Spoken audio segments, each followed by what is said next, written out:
Sir ನಾನು question ಕೇಳ್ತೀನಿ, honest ಆಗಿ ಆನ್ಸರ್ ಹೇಳಬೇಕು. ಕೇಳಿ. ನಿಮ್ಮ ಫಸ್ಟ್ ಕಿಸ್ ಯಾವುದು ಸರ್? ಫಸ್ಟ್ ಕಿಸ್ಸು ಪರವಾಗಿಲ್ಲ ಹೇಳಿ ಸರ್. ಇಲ್ಲ ನನ್ನ ವೈಫ್ ಜೊತೆಲೇನೆ. ಸರ್ ನಿಜ ಇಲ್ಲ ವಿರಾಟ್, ನಿಜವಾಗ್ಲೂ ನನಗೆ ಅಂದರೆ ನಮ್ಮ ತಂದೆ ನಾನು ಸೆಕೆಂಡ್ ಇಯರ್ PUC ಇದ್ದಾಗ ತೀರ್ಕೊಂಡಿದ್ದು. ಸೊ ಅವಾಗಿಂದ ಒಂದು ಸಿನಿಮಾ ಡೈರೆಕ್ಟರ್ ಆಗಬೇಕು ಕೆರಿಯರು ಅದೇ ಇತ್ತು. ಸೊ ಲವ್ ಮಾಡೋ ಸಿಚುವೇಶನೇ ಬಂದಿಲ್ಲ ನನಗೆ. ನಿಜ ಲವ್ ಮಾಡಿಲ್ಲ ಸರ್ ಕಾಲೇಜ್ ಲೈಫಲ್ಲಿ ಆಗಿ? ಸೀರಿಯಸ್ಲಿ ಇಲ್ಲ.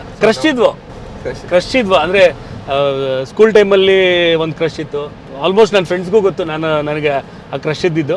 ಬಟ್ ಯಾರ ಮೇಲೆ ಕ್ರಶ್ ಇತ್ತು ಆ ಹುಡುಗಿಗೆ ಇನ್ನೂ ಗೊತ್ತಿಲ್ಲ. ಸೊ ಮ್ಯಾಮ್ ಗೊತ್ತಾ ಸರ್?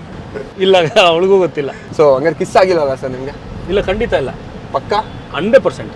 ಸರ್ ಬಟ್ ನನಗೆ ಗೊತ್ತು ನಿಮ್ಮ ಫಸ್ಟ್ ಕಿಸ್ ಯಾವಾಗ ಆಯಿತು, ಯಾರ ಜೊತೆ ಆಯಿತು ಅಂತ ನನಗೆ 100% ಗೊತ್ತು. ಸೊ ನಿಜ ಹೇಳ್ಬಿಡಿ ಸರ್. ನಿಮಗೆ ಗೊತ್ತಾ? ಹಾಂ ವಿರಾಟ್, ನಿಮ್ಗಿಂತ ನಾನು 15 ವರ್ಷ ದೊಡ್ಡವನು.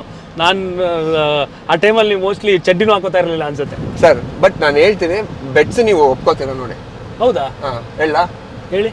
ಸರ್ ನಿಮ್ಮ ಫಸ್ಟ್ ಕಿಸ್ ಬಂದು ನಿಮ್ಮಮ್ಮ ಜೊತೆ, ನಿಮ್ಮಮ್ಮ ನಿಮ್ಮ ಊಟದಾಗ ಎತ್ಕೊಂಡು ಒಂದು ಮುತ್ತು ಕೊಟ್ಟಿರ್ತಾರ, ಅದೇ ನಿಮ್ಮ ಫಸ್ಟ್ ಕಿಸ್. 100% ಟ್ರೂ. ಯಾಕಂದರೆ ಎಲ್ಲ ಮಕ್ಕಳಿಗೆ ಫಸ್ಟ್ ಕಿಸ್ ಅನ್ನೋದು ಸಿಗೋದೆ ಅಮ್ಮನಿಂದ, ಇಲ್ಲಾಂದ್ರೆ ಅಪ್ಪನಿಂದನೇ. So you are right. Yes, ನನ್ನ ಫಸ್ಟ್ ಕಿಸ್ ನಮ್ಮಮ್ಮ.